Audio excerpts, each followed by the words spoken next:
นี้มีสูตรการที่น้ำยาพาสลาในดินมานำเสนอเนาะในนั้นเป็นวิธีง่ายๆที่เห็นเนาะมันจะมีอุปกรณ์ก็คือมีน้ำปลาแล้วก็มีไข่อย่างที่สำคัญแล้วก็มีถ้วยสำหรับตีไข่เนาะหลังจากนั้นเราก็เริ่มได้เลยเนาะเดี๋ยวก็ไปในถ้วย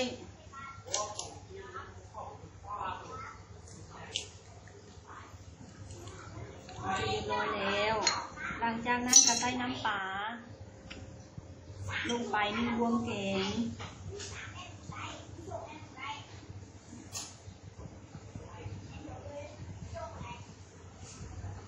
น้ำปลา1 บวงแกงเนาะลงไปไข่หลังจากนั้นเราก็คนไข่กับน้ำปลาให้เข้ากัน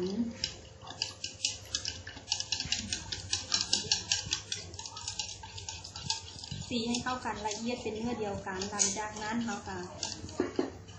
ตักเอาหลังจากนั้นเราก็มีน้ำดื่มสะอาดเนาะที่เตรียมมาไว้ประมาณ 1.5 ลิตรเพื่อเราจะมาใส่ลงไปเราตีละเอียดเรียบร้อยแล้วหลังจากเราจะตักเอาเพียงกับ1 บวงแกงเท่านั้นผสมเข้าลงไปในน้ำสะอาด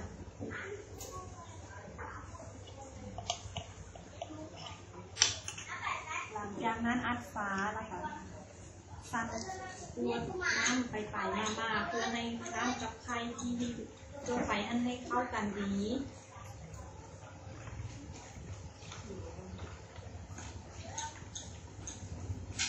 ถ้าสังเกตเบื้องเมื่อเข้ากันดีแล้วเราก็จะวางไว้ถ้าสังเกตเห็นเมื่อเข้ากันดีแล้วมันจะเป็นน้ำสีขาวขุ่นหลังจากนี้เราก็นำทุกน้ำนี้ไปตากแดดไว้ประมาณ35 วันเนาะแต่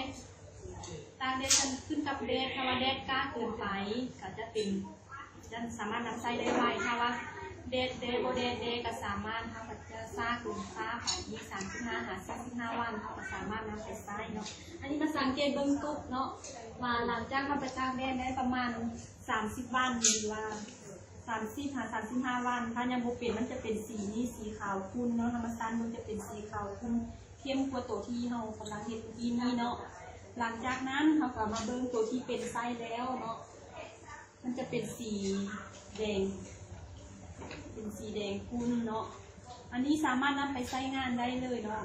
การใช้อัตราการใช้งานกันง่ายๆเพียงแต่1 บวงแกงใส่น้ำ10 ลิตรเนาะไปหดลงในดินที่เราต้องการจะฆ่าเชื้อราในดินนั้นถ้าท่านใดสนใจก็เลยเอามาสมเทียบสีเนาะอันนี้เราจะเห็ดใหม่แล้วเมื่อกี้นี้เนาะถ้าเราไปตากแดดได้ประมาณ30 วัน35 วันนะถ้าแดดลงก้ามันจะเป็นลักษณะนี้เนาะ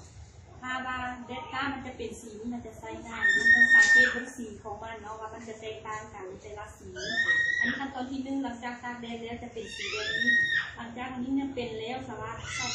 ใส่น้ำใส่ได้เลยแล้วเนาะสังเกตดูง่ายถ้าว่าท่านใดสนใจซื้อน้ำยาฆ่าเชื้อราในดินนี้เราสามารถติดต่อผ่านได้ที่สถาบันพัฒนาชีวศึกษาถ้าว่า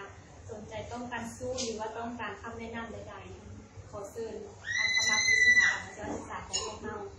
ทางมีวิชาการที่สามารถนำอธิบายหรือว่าให้คำปรึกษาเกี่ยวกับการนำไส้ฟรีโดยที่ไม่คิดค่าเสียเวลาหรือค่าใดๆทั้งนั้นขอขอบใจ